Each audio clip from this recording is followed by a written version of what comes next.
I look up as my head seeps with a shallow ache. It's almost impossible to sleep on this mattress. I twist upright and lean on my arm as I peek through the slightly ajar door. Light leaks into my room as I rise from the floor, shaking the thin blanket from my legs. I walk carefully towards the door, making as little noise as possible. As I reach it, I look back at Seven to find him still fast asleep. As I exit my room, I'm met with the smell of toast floating out of the kitchen, the faint sound of the clock ticking in the hall. I look over to find Sarah sitting upright in the couch as she thumbs away on her phone in silence. Hey, yo. I sit down on the couch next to her. Sleepo? She shrugs. Yeah, nothing great though. I hear Corey walk out of the kitchen and towards the front door. He puts on his coat. I'll be back at 5. See ya, nerd. Just don't start another fire. The sound of the closing door glides through the room as the space heater drones in an ambient hum. I stand from the couch and make my way over to the kitchen. Pulling the fridge open, I rummage around to find something easy to eat, with my eyes eventually landing on an apple as I reach for it. Want anything? I call back, looking over my shoulder. Nah, I'm good. Sarah responds as I close the fridge door and make my way back into the lounge. Before I'm able to sit down, I notice my bedroom door moving slowly in the corner of my eye. I turn to find Seven standing in the doorway looking unsure. I gesture towards the dining table and after a moment he moves to take a seat. Once he sits down, he notices Sarah lounging on the couch as he looks at me with uncertainty. I turn to Sarah, who has also by now noticed the ghost sitting at the table. She looks at me with concern. Sarah, this is Seven. And Seven, this is Sarah. She's a friend. Seven nods slowly as his visible tension loosens a little. The clock ticks in the awkward silence as a few seconds pass. I look over to Sarah and after a moment notice a glimmer in her eye. Oh, Nix, what were you going to tell me last night? Well, I turn to Seven. Hey, would you be able to do the, floaty thing? Seven looks at me for a moment before looking back to Sarah. A book on the table starts to float upwards before moving to the couch. Sarah stares at it, frozen in place, as the book gently comes to rest next to her. Sarah looks at Seven, then at the book, then at Seven again, and then at me. She looks like she wants to say something but is at a loss for words, her mouth open as if to begin a sentence that isn't there. All I can do is shrug my shoulders. Sarah rises from the couch and grabs the book, lifting it to her eyes. She looks at it for a few seconds and with seemingly nothing else to do with it, she walks back over to the table.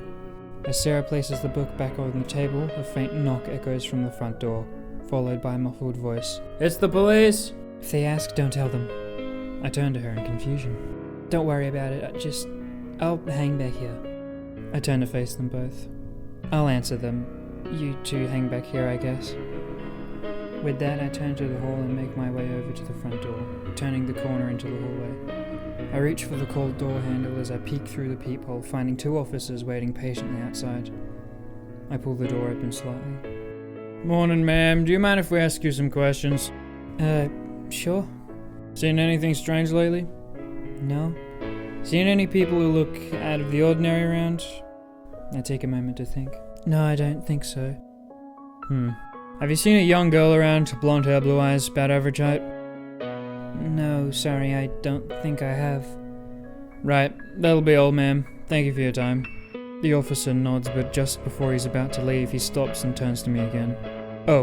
We recommend double-checking your locks. There was a series of break-ins last night, just thought you should know.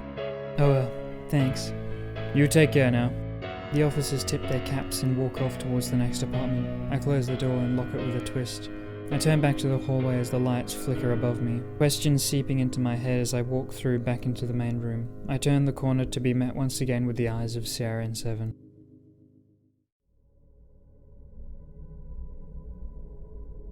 The roads wisp by in a blur, the streetlights somehow brightened by the mist. I look down at my watch. We had assumed it would only take an hour or so to catch the subject, but it's been more than several now. I turn to Jonas as he stares blankly down at his boots. He seems trapped in thought. I can't blame him after what happened in the woods. I tried to avoid thinking about it. We've both seen worse in this job before, but I don't know, it's been a long night. Maybe we're just tired. Colin's had it much worse than us anyway. I haven't seen him since we got off the chopper and the poor bastard was mortified. I look back up, glancing at the 2 other soldiers me and Jonas were paired with. They both had earbuds in, and every so often one of them would chime into some conversation I couldn't hear. The car's radio chimed its music, occasionally interrupted by uninteresting news as we drove under old power lines. The most interesting thing on the radio had been a brief mention of a break-in to some unimportant building. Other than that, the world was silent.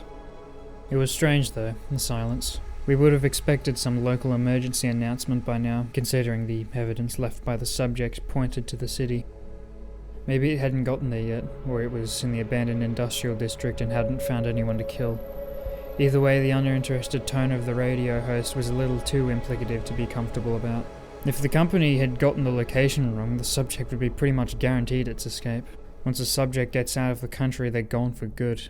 It's apparently already happened once or twice before. Always seemed a little dumb to me to have the main facility on the border. My eyes passively followed the passing buildings until they slowly disappear, the old outdated architecture morphing again into woodland as the trees flash past in the car window. The car's pace slows down as we turn off into a back road to a clearing filled with several other unassuming black vehicles.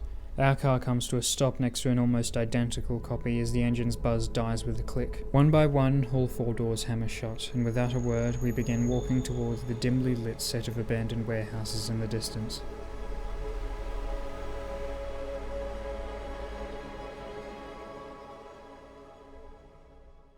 The car door shut with a thud as my car keys glide into the ignition with a twist. The engine rumbles to life as I pull out of the worn parking lot, passing a police car as I go. I don't give it much thought. Crime's not exactly rare around here anyway. The painfully rough road greeted me as I drifted my way through the rugged city, the street lamps shutting off as the sun rises into the cloudy blue sky, the snow still steadily gathering on the concrete pathways and mixing with half-dead patches of grass. I look down at the half-an-hour slow clock built into my dashboard. I'll probably be late for work again like usual. Slowly the car rolls to a stop at a red light, my fingers tapping a silent tune on the steering wheel. Another cop car. Wait, no. 4 of them? Looking to the other side of the road, I spot another 2. Weird.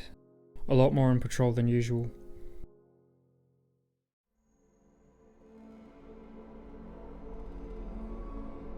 Okay, boys, this is how we're going to approach this. Matthew spoke up, breaking the silence as we all gather around the small table with a large map rolled out onto it. Teams 1, 2, and 3, you'll be taking the surrounding urban districts. Teams 4, 5, you're looking through the main city districts. And 6, 7 will hold industrial in case the subject wants to play hide and seek. I almost sigh from relief. I hated searches usually, but this time I was finally going to be holding the back line. I could tell Jonas felt the same. What equipment? A corporal queried. We can't have the usual, but keep it close. We'll go light, but heavy will be in the cars in case you need it. Heavy? What's the rules of engagement? Passive. Some of our guys started to mutter. Any more questions? What if the subject goes hostile in public view? Rules of engagement change and we focus on the subject. Police will take care of the evacuation. The muttering grows. Any more? No? Right. Teams 1, 2, and 5 you'll leave in 1 minute. 3 and 4 will follow up in 5. Understood? The respective members of each team nods as Matthews leans off his map and turns to talk with his subordinates. The groups disperse as each one dives into its own conversation, the teams chosen to search hurrying off to count gear and prepare. Before long, most of the people had left, leaving only around a dozen or so of us left. I felt a tap on my shoulder and turned to find one of the soldiers I drove here with. Connor, right? He asked. Yeah, I'm sorry, I don't think I got your name. You are? Mike Schaefer. He reaches his hand out and I clasp it in a firm shake. Hell of a night, huh? You heard? Hard not to. Hey Connor, Jonas said, walking up with a sealed letter. Colonel's giving us and Team 6 some extra info. Mike and I turn as I grab the paper, Jonas and Mike greeting each other with a nod. It would seem they've already met. I squint. Why would he be holding it from the other teams? Not sure. He said something about company secrets. I look at the small letter. There's an NDA in there, he adds. I split the letter and pull out 2 sheets of paper. Sure enough, one of them was an NDA. As I read over the information, my eyes slowly begin to widen. The company has that? Apparently. They deployed one last night too. I look back over the note before handing it to Mike as I skim the NDA.